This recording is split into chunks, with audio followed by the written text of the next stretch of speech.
এই মামলার আসামি 5 জন। এটা তদন্তের জন্য সিআইডি কে দায়িত্ব দিয়েছেন। আমি গত 14 তারিখে গতকাল সিএমএম কোর্টে একটা মামলা দায়ের করি।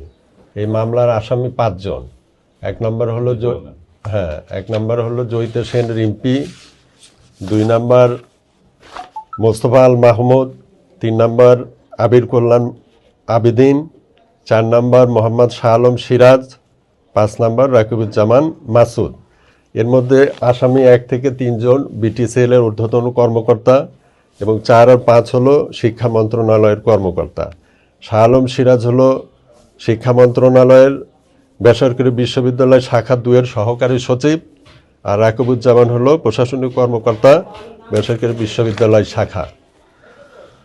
আমার মূল সমস্যা হলো আমাদের যে ইউনিভার্সিটির যে 2টা ডোমেন, এই ডোমেন 2টা অন্যায়ভাবে বিটিসিএল এর এই 3 কর্মকর্তা এবং শিক্ষা মন্ত্রণালয়ের 2 কর্মকর্তার ষড়যন্ত্রের ফসল। এরা ষড়যন্ত্র করে আমার ডোমেন 2টা বন্ধ করে দেয়। এই ডোমেন 2টা ইউনিভার্সিটির নামে বরাদ্দ করা, ইউনিভার্সিটি কিছুদিন আগেও রিনিউ করার জন্য সরকারকে টাকা পয়সা জমা দিয়ে তারা ডোমেনটা চালাচ্ছে। এই ডোমেন 2টা বন্ধ করার পিছনে তৃতীয় একটা পক্ষের কারসাজি আছে। তারা চায় আমাদের ইউনিভার্সিটিটাকে দখল করতে। এই দখল করার জন্যই তারা মূলত সরকারি কর্মকর্তাদেরকে নানানভাবে প্ররোচিত করে আমাদের বিরুদ্ধে মিথ্যা প্রোপাগান্ডা তারা চালায় এই ডোমেন 2টা বন্ধ করছে। তো এই ডোমেন 2টা বন্ধ করার কারণে আমরা আদালতে মামলা করছি।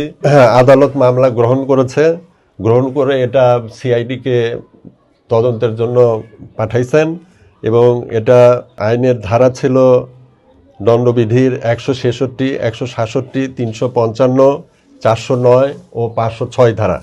এই ধারায় মামলা আদালত মঞ্জুর করেছেন এবং এটা তদন্তের জন্য সিআইডিকে দায়িত্ব দিয়েছেন। এর আগে ইউনিভার্সিটির চেয়ারম্যানকে তৃতীয় একটা পক্ষ বিভিন্নভাবে বহু সময় শুধু হুমকি ধামকি না, তাকে করার জন্য, তাকে মারার জন্য তার পিছনে লোক ভাড়া করছে। তো সেই আতঙ্কে উনি একটা নারায়ণগঞ্জে জিডিউ করেন, ফতুল্লা থানায় জিডিউ করেন। তো আমরা অনেকভাবেই প্রশ্নের মুখোমুখি, হত্যার এবং ষড়যন্ত্রের মুখোমুখি।